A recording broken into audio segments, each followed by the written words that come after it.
I'm letting them in.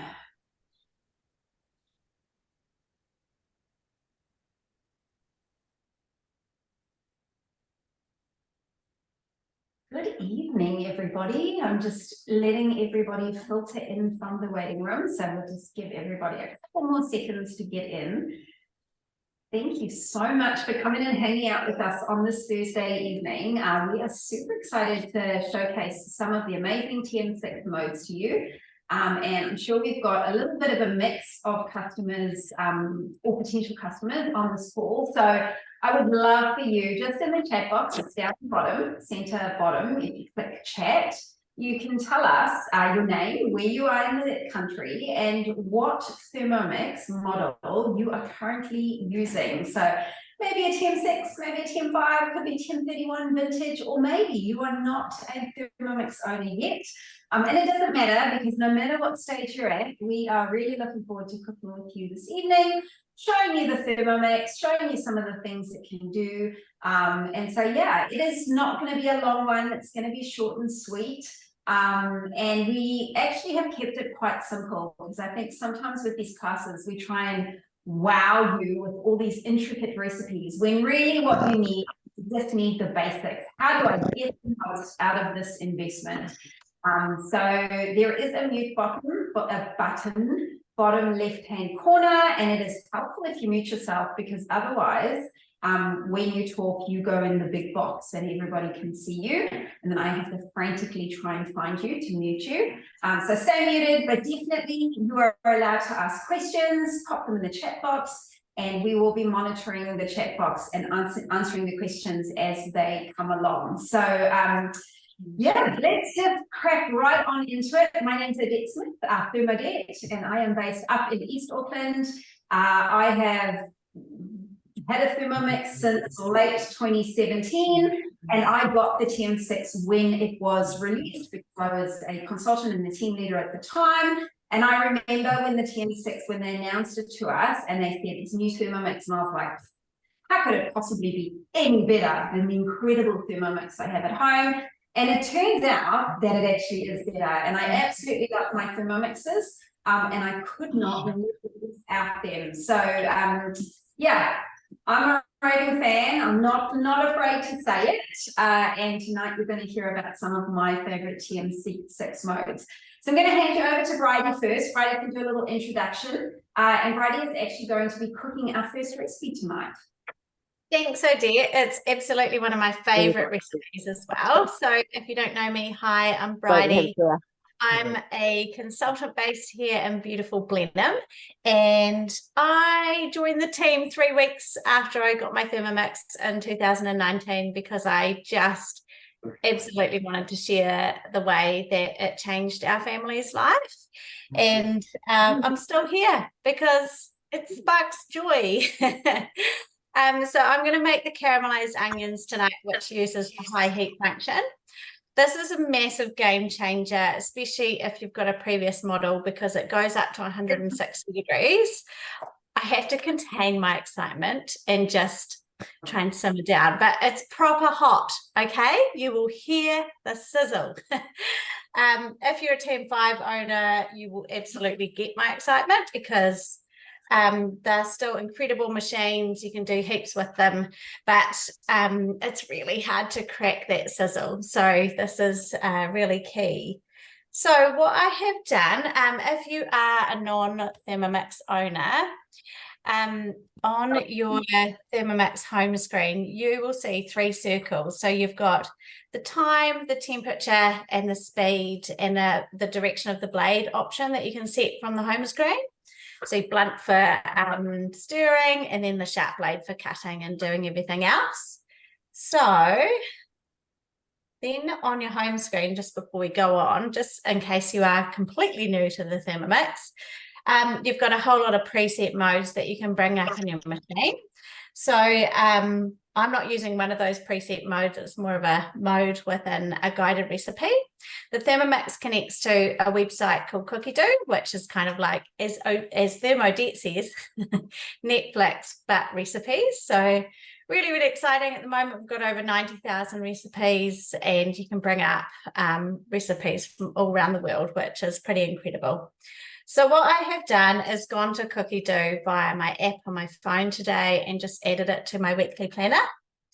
And there are several caramelized onion recipes. They're all amazing. One of them takes slightly longer, and that's definitely my preference because it just gets it super caramelized. So this one here is just called caramelized onions, 400 to 500 grams, and I will put the link up in the chat as well. Just before we crack into the recipe, when you bring it up on your screen, I know you won't be able to see it very well. It shows you the recipe, and then you've got the option to press a little arrow down and peek down and have a look at the recipe so you can get your ingredients out and see what is coming. This is a very simple recipe. It's got like 3 ingredients, so I don't really need to do that. But so I'm just going to click Start Cooking, and it's just popped up on my screen. Probably not a huge point in showing the screen. I'll just read out what's there because it is hard to see, but it's asking me to put in 20 grams of olive oil. Good little actually put the recipe into the chat box, so if anybody wants to see what Bridie's talking about, you can actually just click on that link and it will take you to the Cookie Dough recipe. Yeah, perfect. Yeah, look, and don't fret, they all work. All of those caramelized onion recipes are amazing. Yeah, so I've just popped the oil in. It weighs it as I go along. It's asking me for the onion now. I do cut these by hand, and I am quite particular about my onions. You find your own way. Some people just don't care. Some people do. Whatever. I actually used, don't have the knife right now, but I should find it. The most incredible knife from the mix shop. It's the little one with the cream. Have you got it, Odette? Yeah. It's the baby murder knife. Yeah, this is the baby murder one, not the big murder knife, just the little one. We love it. We fight over it. Richard, my husband, calls it his knife. I'm like, it's my knife. I earned the knife. We earn lots of really cool free stuff as consultants, and I love that knife. So yeah, I have just cut my onion up into strips, and not too thin or anything, but I'm just using 1 onion today. You absolutely can use more. So the recipe is for up to 400 to 500 grams. I find that 1 or 2 whole onions gives me the best results because you get that lovely caramelization. Thank you. I see you put the link up for the knife. Definitely recommend that. I'm going to be naughty. I don't actually usually put the splash guard on. Don't watch me do this, okay? I need to tell everybody to close their eyes. Please use close your eyes. It is a safety feature, and your Thermomix will always remind you to use it. And it is designed so that oil does not splash out the top. Your Thermomix doesn't know you've done it though, so you can be naughty like Bridie and not put it on, but at your own risk. Says put on your splash guard. Yeah, you should. Or you could put the simmering basket on top. I know that this recipe doesn't splash, but yeah, it's absolutely at your own risk. It's at my risk. I just find I get the most steam out and the most heat in there. So and that is all I do. So if I was doing that on the stove top, obviously I would be standing there for 26 minutes, stirring the whole time. Don't know if you can hear very well through the computer, but can you hear the sizzle?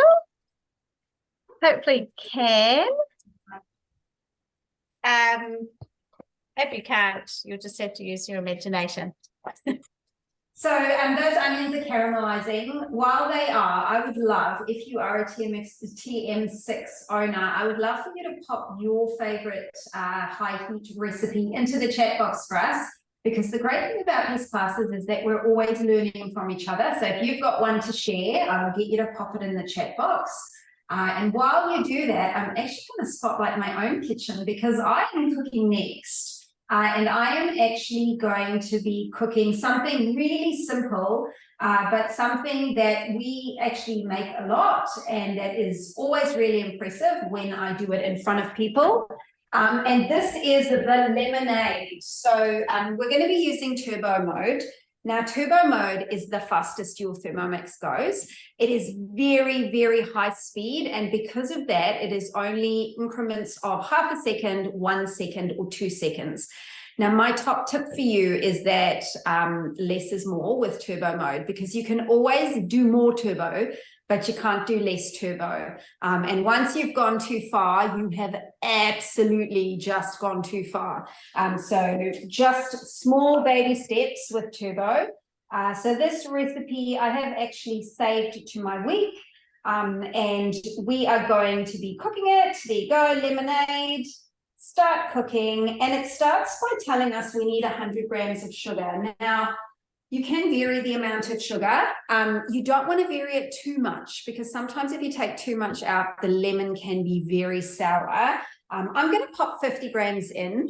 If you were using just lemon, I would not go lower than 80, but I'm doing something a little bit different, and that's why I'm going 50. Lonnie will tell you that you can use sweetness rather than sugar. And Lonnie, can you tell me which sweetener you'd recommend for lemonade? Yeah, I use allulose for lemonade. It's probably the most like sugar, but yeah, less of a blood sugar spike. You could actually use a monk fruit erythritol blend as well, because it's a cold recipe. It doesn't matter if it's got that sort of cooling effect like some of those sweeteners. Certainly wouldn't use it if you were cooking, but yeah, with the lemonade. Show me the consultation. Yeah, so that's if you're going to go sweetener route, do that. I'm going to go the full sugar route, and we're making icing sugar, so we're going 10 seconds all the way up to speed 10. I reckon honey would be quite nice in lemonade too, Odette. She can't hear me. It's a powerful blender. So I can hear you over my sizzle. Yeah, this is the magical icing sugar moment. So we have sold many a Thermomix with this exact moment, and this is when I fell in love at my very first demo. So we've got our icing sugar, and this is where we would be adding 2 to 3 lemons, unpeeled and cut into halves. Now, in the tips of this recipe, it says that you can actually substitute any other citrus, and that's what I'm doing. So I've got half a big lemon cut into halves.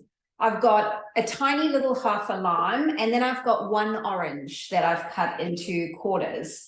So I'm kind of mixing it up a little bit, and instead of being just a straight lemonade, this is kind of a citrus lemonade. We also need 500 grams of chilled water. I'm just going to pour that through the lid.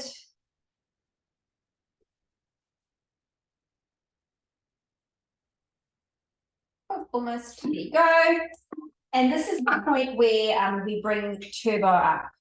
So it is set for us, and it actually says hold the measuring cup in place, because this is going to be very powerful. And we've got 2 seconds of turbo. So prepare to be amazed and wowed. There you go. Now I'll show you before I add the extra water. So it's just completely blitzed everything up. And we're going to add 500 grams more of water.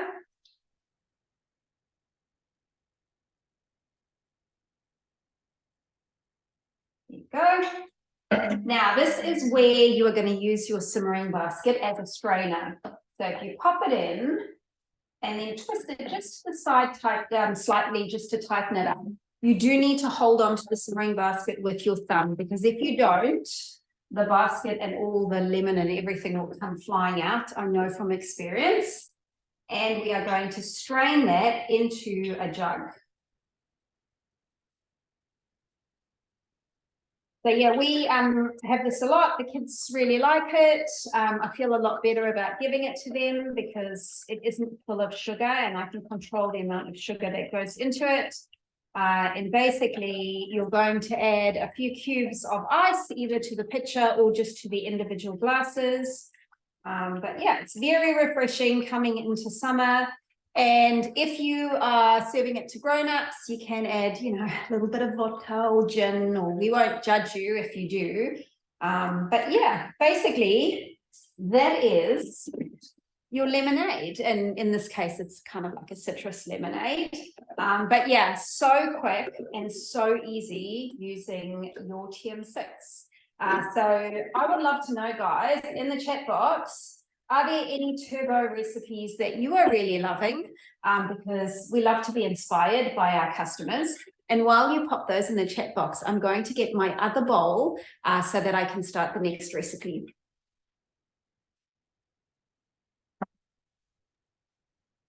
I like the smoked salmon mousse. That uses the turbo mode, Odette.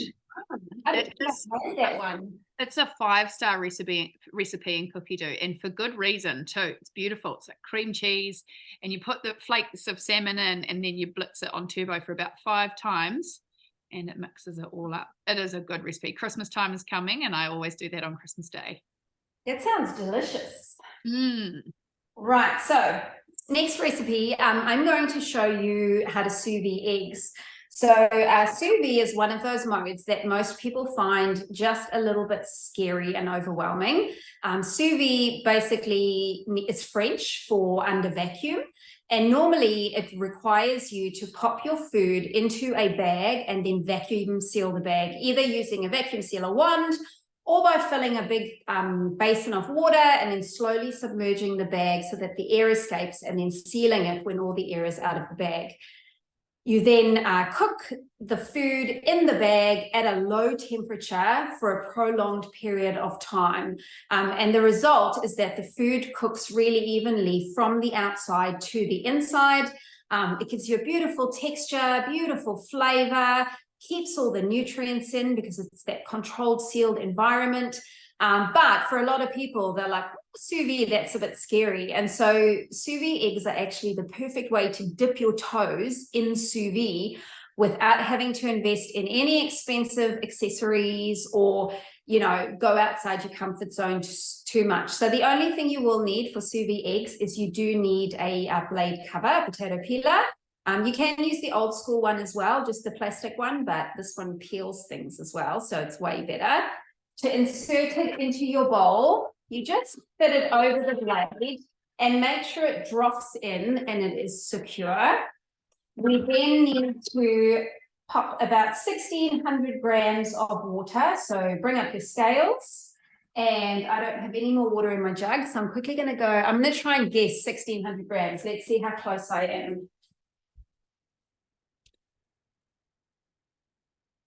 If you don't know, Odette will be judging the water based on the dots inside of the bowl. So there are 5 dots, and there's a dot every 500 mils, and then the last one is 200 mils. So it's a really handy way to fill water up.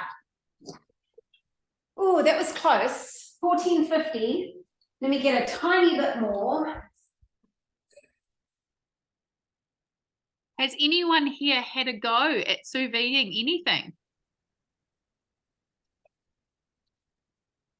Steak? My mum, yeah, actually last Christmas, I think I made sous vide strawberries and mixed fruit.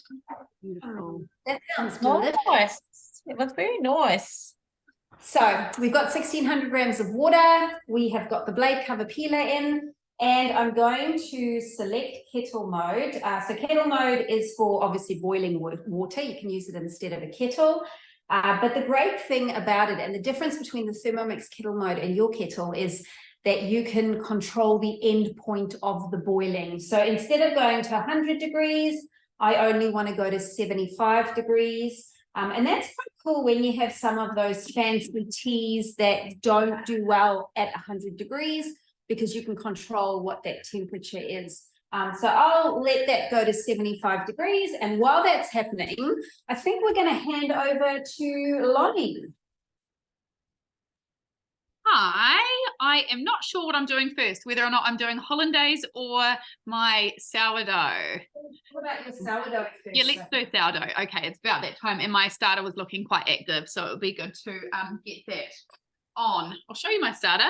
If anyone's in Nelson and would like some, I am happy to hand it out and sort of explain how I do it. I'm going to run through it tonight, but I guess the point of me doing it tonight is to show you how I use the Thermomix to make a recipe that's not in cookie dough, and yeah, how I use the modes to make it. Sorry, my Thermomix just turned off while you guys were talking. It's always the way.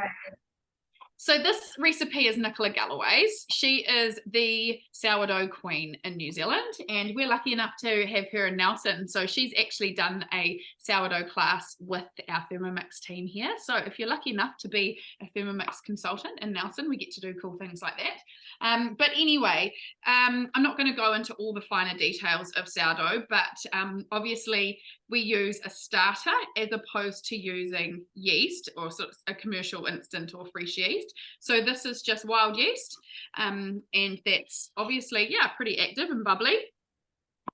Nicola's recipes in her books are all done in grams, which is fantastic if you've got a Thermomix because you just use the scales. So I'll just put that down there. I'm going to swipe back for my modes, and I'm just going to I'll take the whole bowl out. No, I'm not. I'm going to heat up my water first. I was just thinking of the best way to do this. Okay, I'm going to bring up my scales and I'm going to go 310 grams of water. So that's what I need for the recipe, but I'm just going to add a little bit more. So every time I bake, I'm going to refeed my starter afterwards with about 40 grams of water. So I'm going to put in my 300 grams that I need and just a little bit extra so that I can feed the starter. So now I'm going to get out of the scales and then head into warm up. So I want my water to be quite consistent at around 40 degrees Celsius, and then I just turn that on to speed 2 to warm that up. So obviously the warm up mode is for the obvious. If you make a soup or a curry, whatever, and you want to just warm it up, then it kind of makes the microwave redundant. You can just leave your curry in there if you've made it earlier in the night, and yeah, pop it on to heat up when you're ready to eat it. There is, I mean, I've gone to speed 2 there, but the first speed is a stirring speed. So you can rest assured that you can warm up food in the Thermomix without it actually pureeing your food. So I'm just heating my water to 40 degrees. Basically with sourdough, we like to keep the temperature as consistent as possible. So I'm always feeding the starter at 40 degrees and I'm always making my bread at 40 degrees. Just a nice temperature for the yeast to do what it should be doing. So I'm going to put a bowl in a moment when that's finished warming. I'm going to put a bowl on top of the Thermomix and I can actually just use it for its scales function. My sister's a hairdresser and she uses the scales all the time for mixing colour. But I've heard of people doing things like the F45 challenge, which actually starts on Monday. And if you prepare their meals, you can just go on, do the things in here and everything perfectly weighed. Yeah, which is kind of handy to be able to use that function. You can do away with your scales. The cool thing about when something's heating up is we've got the big number here, which is 40 degrees. But once it gets up to temperature, or starts to get up to temperature, there will be a little number which appears just above the 40. It's not warm enough yet to do it. Actually, I say that and it's just popped up. So just above the 40, it now says 37. So that's the temperature inside the bowl. Super handy if you're doing something like creme brulee and they tell you to add the yolks once it's cooled down to a certain temperature. Or if you're tempering chocolate or anything like that, it's quite handy to know, yeah, what the temperature is inside the bowl. Also good if you are reheating food later, you've made it earlier on and you just actually, yeah, you know, you could probably just, yeah, see what temperature it is if it was warm enough to still eat without heating it up. So we're at 40 degrees now. We can see the 40 degrees on top. You probably can't see, but it does say 40, a little 40 above the big one. So I'll just stop that by using the silver dial and I'll take that out and I just pop my bowl straight on top of the thing like this. A plate sits along there quite nicely too. If you're ever just weighing anything out, pop your plate on and then you can start popping whatever you're weighing on there. I will just bring up the scales again, and I'm going to weigh in 300 grams. I did my sourdough bread loaf earlier today, and we've got pizza night tomorrow night. So I'm going to make Nicola's multi-purpose dough, which I'll turn into pizza bases tomorrow night. So I think the measurement's just slightly different. I'll just check. This is the recipe book that I'm using, Homemade Table. It is a Bible when it comes to sourdough recipes, and I highly recommend it. If you've got the starter, then everything in here is really easy to make. So it's 300 grams of water to 150 grams of starter. So I'll just pop that in. Here, those scales. Have we got any sourdough bakers on here tonight? Oh. Cool. So it's gone to 311, that's right. And now I'll put in 150 grams of my starter. Tear the scales again. Makes things so much easier when you're a big baker, not having to use measuring cups and spoons and just pouring straight from containers. Cool. So you want to be as accurate as possible when you're doing sourdough. I've gone over a bit, so I'll just take a bit out. Cool. So I'm going to mix in that starter with that nice water at 40 degrees. And hopefully this will help introduce you to sourdough. It's quite an overwhelming thing for people. I remember when I first started to make it, and it's sort of portrayed as such an art. But once you sort of get your head around it and you see it in action like this, it's not so tricky. So I'm going to add 400 grams, 420 for the multi-purpose dough. So 420 of spray-free white flour. It does make a difference. I use spray-free, for many reasons, but mostly in sourdough, because sometimes the sprays and things that are added actually destroy the yeast activity that's happening with the starter. So we want to go to 400. Enough. And then 80 grams of wholemeal flour. So this is quite a lot more, so less hydration than a bread dough.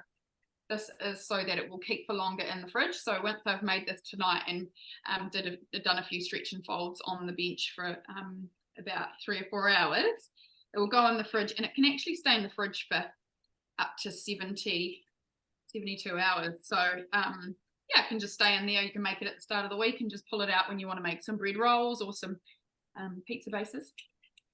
But yeah. Lonnie, Sonia wants to know which recipe you're using from the book, because you've got it from the library at the moment.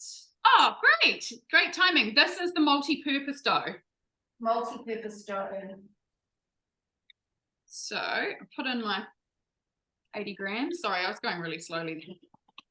80 grams of flour. My spotlight, and I'm probably going to pop my eggs in because my kettle mode just went off. Oh yeah. Yeah, as Lonnie said, you've got that little 75. So you do want to add just a tiny bit of lemon juice to this one. And when you do things like sous vide, slow cook, ferment, where it's cooking for a longer time period, you always want just a little bit of lemon to make sure that your blades don't oxidize. As a happy bonus, the lemon juice actually makes your eggs easier to peel because the shells get a little bit more fragile. So 30 grams of lemon juice. We're just popping the eggs gently into the bowl. You can do between 2 and 6 eggs. It's up to you. I'm just doing 2 for this evening. And we are going to select sous vide mode, set our timer for 14 minutes. We're going back to 75 degrees. And you can see when I'm going through the temperatures, sous vide goes in 1 degree increments because it really is that precise, the temperature control required, which is super easy for your Thermomix because it has, that capability.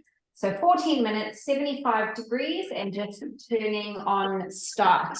And this is great because you can put these eggs on when you get up in the morning, and by the time you've brushed your teeth and gotten changed, your sous vide eggs will be ready.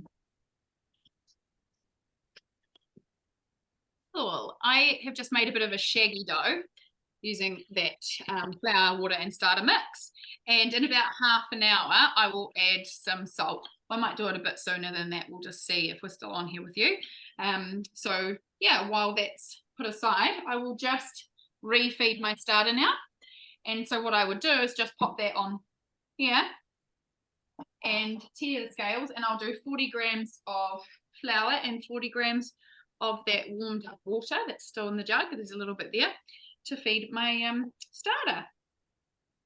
I don't know if you guys want to watch that or if there's someone else that wants to carry on with their recipe. Where are you at, guys? How are you looking, Bridie? How long have you caramelized onions for? Really good. They've just got a few minutes left. Shall I peel my carrots now? Awesome. The cover for sous vide, but you're going to use it for something completely different. Totally different, yeah. I didn't know that sous vide went up in 1 degree increments, Odette. That is amazing. This is the reason I love being a consultant. Yeah, pretty cool. Find out all the things along the way. That's awesome. Thank you. So I have got this cool little gadget, which is a blade cover peeler. And that does, just as the name suggests, it covers the blade. So you can do things like slow cook, and you can cook without the blade touching the food. And then you can also use it as a magic peeler. So it's got these amazing little ridges. They're not like a grater with a sharp edge. They're just ridgy, and they are actually a host reward. So if you haven't got one, that is, I don't even know if you can buy them. They're about $55. But yeah, the best way to get one is just as a host reward. So when you swipe that main screen across and bring up those preset notes, you can, sorry, shall we find the little background noise?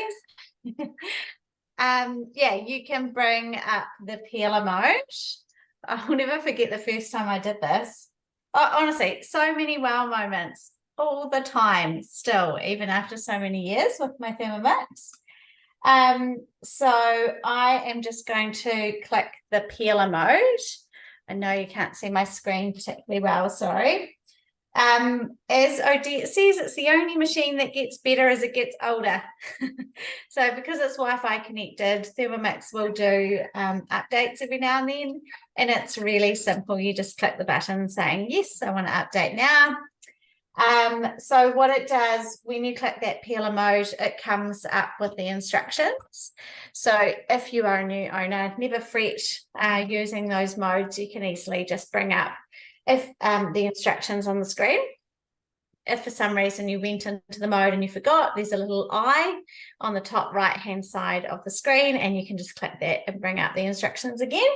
So it actually asked me to put in about 600 grams of water. And I'm going to use my dots, like we mentioned before. So it's just enough water to cover that blade cover peeler. I don't need to be too particular. And we're just going to throw some carrots in today. Really, really easy. And then pop the lid on and put the mode on for 4 minutes. And, oh. Now, I never go for 4 minutes with my peeler. I find 2 minutes is usually enough. And I feel like if you peel, you just peel off the not peel. So I'm like 2 minutes, check them, and then done. More, you can always go more, but not less. Always go more, but also when I'm cooking and just in life in general, I'm not a very patient person. So 4 minutes feels like. You are amazing. You are very efficient, gold medal winner. Just a little tip, when you are wanting to get between the circles, like the time and the turning on function, you can either touch the circles or you can press your big speed selector and it will flick between. So if you were ever having issues with touching the screen or just finding that tricky, then you can absolutely do that. Little sticky hands and you don't want to touch your screen, and then you can kind of use your elbow to press the button. Yeah. So I'm going to add Lonnie because I think that Lonnie's going to start making some hollandaise while you are peeling the carrots. I sure am. So what I just showed you before on the screen when I did the sourdough was manually using the scales and the warm-up mode. What I'm going to do with the hollandaise is actually show you, like Bridie has, using the TM6 mode within a guided recipe, so within a recipe in Cookie Do. Some of you may have noticed that there's duplicates of the same recipe in Cookie Do, but some have TM6 in brackets next to them. So if you have a TM6, then it's likely that that recipe uses a mode within the recipe that isn't in a TM5 recipe. For example, high heat cooking. So that beautiful creamy coconut chicken curry that you may know from our demos, that one is, if you make the one with TM6 in brackets, it uses high heat to saute the onions. And if you use a TM5 recipe that doesn't have the TM6 in brackets, it does still saute the onions, but the TM5 will only go to 120 degrees and not 160 degrees. So it does make a difference in the caramelization of the onions and in the flavor. So if you do have a TM6, I highly recommend that you use the recipes with TM6 in brackets. So hollandaise, I used to have a TM5 like Odette. I actually came on board to earn my TM6 through Bridie, because once I saw it, I couldn't unsee it. And it was a real step up in terms of what it could do for us. So I remember making hollandaise with the TM5, and you would slowly add the butter with the butterfly whiskin, and you'd just cross your fingers and hope that it didn't split. So it has been proven that you can't split hollandaise in the TM5 if you use the thicken mode, and if you do exactly what it says. The recipes in here are triple tested, so you can't go wrong. I'm just clicking on the hollandaise sauce, TM6 in brackets, and it says serves 2 to 4. James and I are the only ones that are going to eat this, and we've had dinner tonight. I'm just going to do it tomorrow, have it for breakfast over our eggs. So I'm actually going to halve everything. There is a way of going in there with Cookie Do 3.0 and actually changing all the quantities. I'm just going to do it half in my head. So it says 10 grams of water. I'm actually leaving that out. It asks for 10 to 20 grams of lemon juice. So I'll put in 10 grams. If you like a more lemony hollandaise, put in a little bit more. I'm standing on the cord, so scales are jumping up. Coconutty kind of flavor. It's asking for 150 grams of butter, so 75 grams. 4 egg yolks, so I'm popping in 2. The cool thing about Cookie Do too is that if you use just egg yolks in a recipe like this, you can go and type in egg whites and it will bring up all the recipes that have egg whites in them. So far less wastage. And yeah, using everything up. 1 to 2 pinches of salt. Ground black pepper. Let me find my pepper.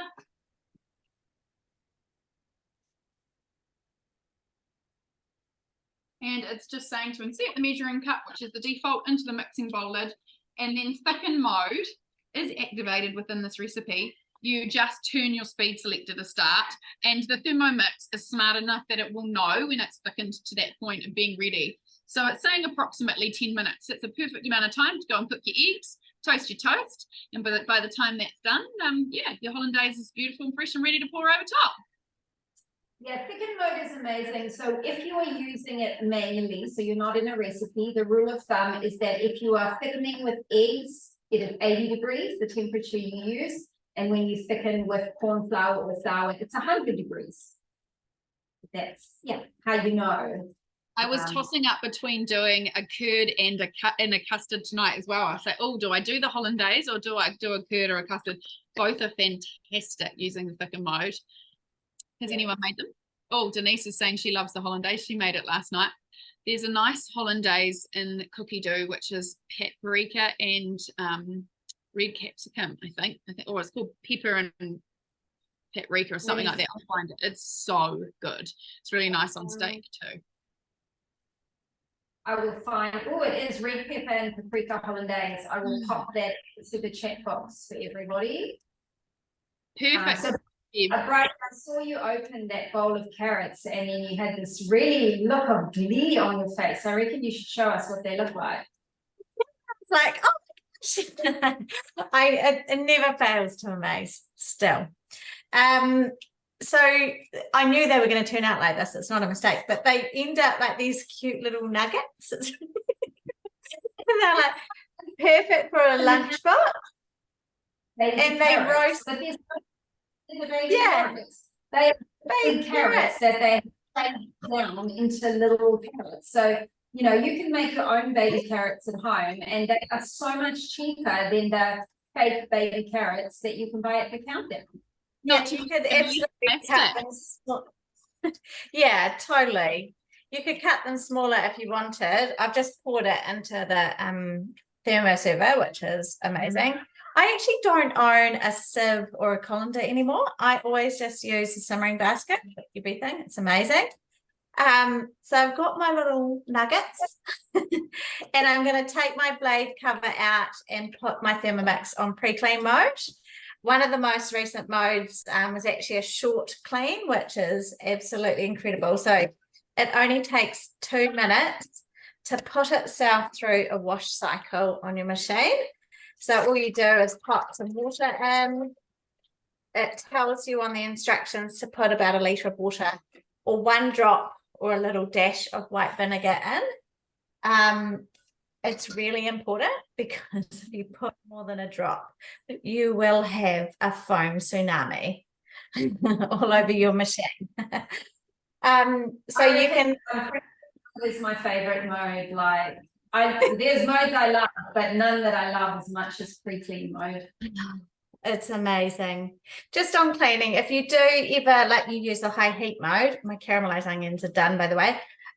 Without me even touching them, which is just next level. We have them once or twice a week for different meals. If you do get food burnt on the bottom, don't fret. Like, you can just pop a little bit of white vinegar in there and easily. I've got the and easily scrub it off. The Euro Scrubby off the Mix Shop is one of my absolute favorites. They are fabulous. So while I put that, I'll put that on. I reckon that is one of the most items in the mixture. Oh, so good. All the brushes. Yeah. If there's, you know, nothing else you buy, definitely buy all the cleaning brushes. They're really economical, but they make cleaning so much easier. The double-handed brush as well. In the I don't have it on hand. It's in my demo kit because I've just been out for a demo recently. Yeah, the double-handed one is great for cleaning in the arms. But look at this, just crazy. That would have been such a mish for me to do on the stovetop.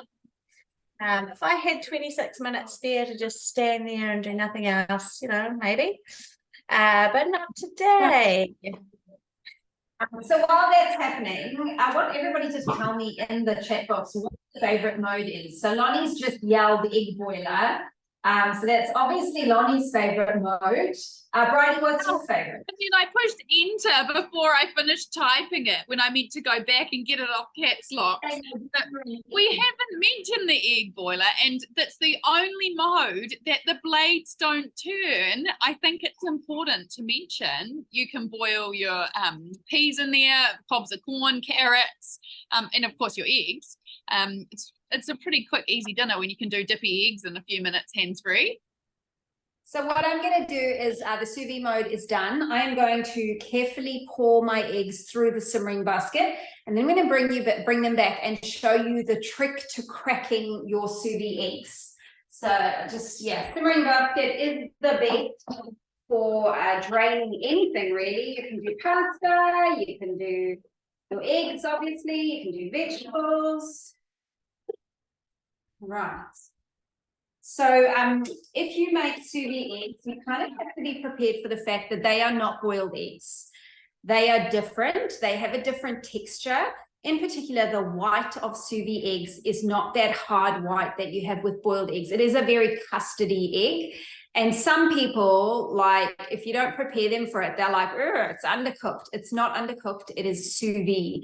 If you feel you do want your whites just a tiny bit firmer, you can add a couple of minutes to the cook time, but that's supposed to be like that. You kind of just have to make peace with it.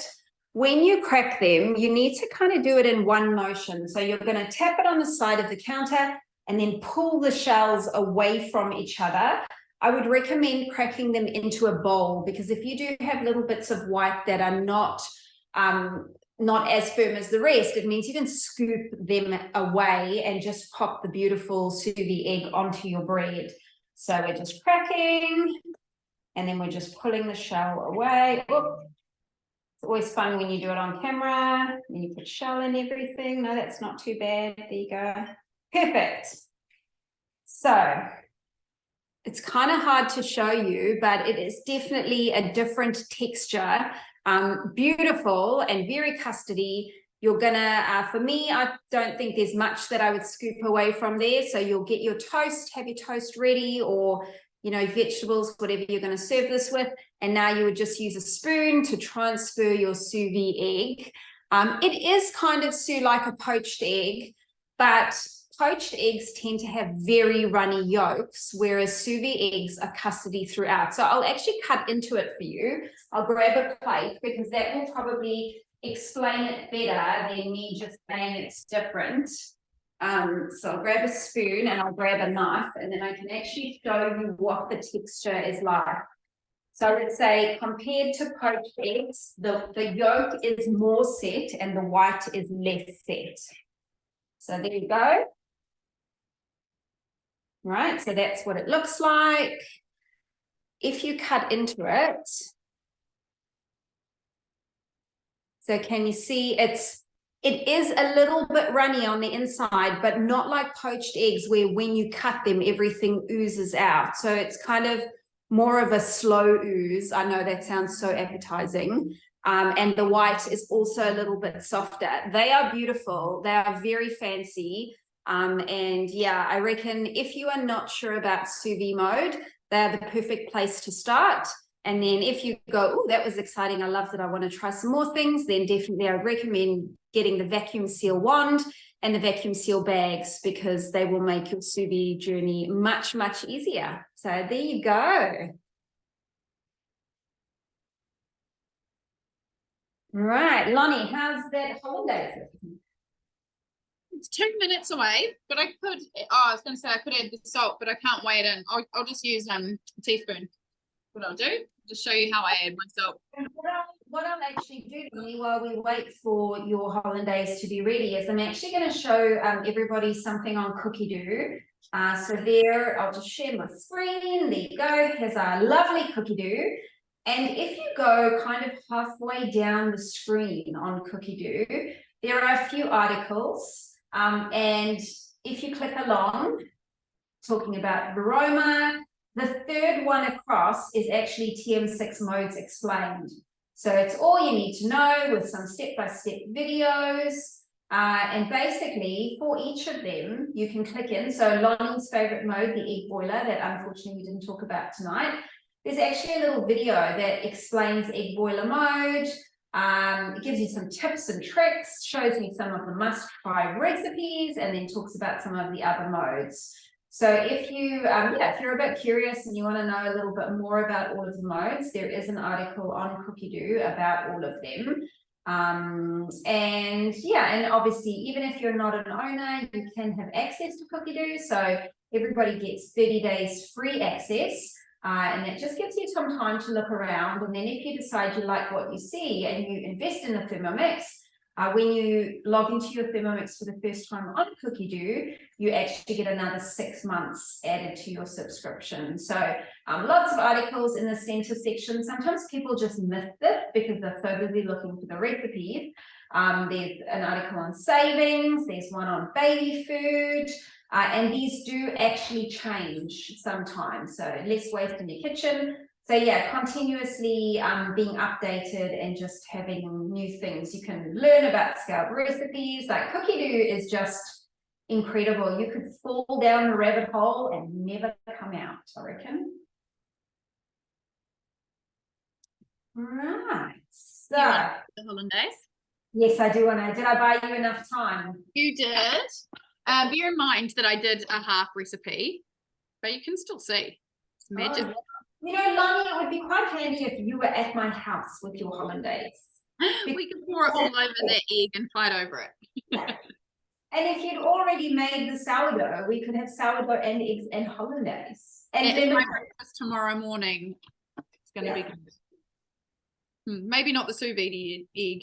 I'm still nervous to try that. But actually, I was going to mention, Odette, remember when we were away at ThermoFest, they had cooked these beautiful poached eggs at the buffet at the hotel that we were staying at. And their secret was to sous vide the egg first and then poach it. And it was perfect. And they actually said, and I'll pop it in the chat box, it was 30 minutes sous vide at 60 degrees. And then they run them under cold water and then put them in the fridge or wherever. And then, yeah, just before they poach them. And I don't know how long they poached them for, but they were beautiful. And the great thing was that they weren't all stringy and deformed. They were these beautiful, because you can see the sous vide egg is perfectly round. So yeah, so that's a fun idea to try. I think we need to do a challenge, girls. I reckon. What's your hashtag, Odette? Hashtag excellent. No. Egg challenge. Egg challenge. Yeah. Who's going to accept? Hashtag. Yeah, so that is all our modes. We didn't manage to show you all of them. But we did want to show you, a great selection of them. And so we hope that it inspired you. They were very simple recipes. We wanted to make sure that they were simple. You know, if you are ever in doubt and you want to use a mode, but you're not sure how, go to Cookie and type the mode into the search bar. Peeler mode, blend mode, and Cookie will give you some suggestions. Or reach out to your friendly consultant, because we love for you to contact us and ask us questions about your Thermomix. It makes our day. So definitely reach out. We'd love to help you. And yeah, if you would like more information about the Thermomix or about joining the business, this could be you guys. You could be on this Zoom cooking things. If you want any more information about that, please reach out to the three of us. Little Bit of Food, Bridie Jane, or Thermodette on Instagram and Facebook. But yeah, thanks for inviting me, girls. I really enjoyed this one. And yeah, we'll have to do it again soon. Do you have anything to add? Send them on the merry way. Yeah, now I've done my weekly stock up. Awesome. Let me add you all so you can wave goodbye. Oh, what did I do? There you go, add spotlight. Virginia, do you want to say bye? Wave to everyone. Evening team, we will see you again shortly. Go and set Thermomix, use a mode you haven't tried before, and we will see you very soon. Thanks, girls. Thanks, everyone. Say bye. Bye.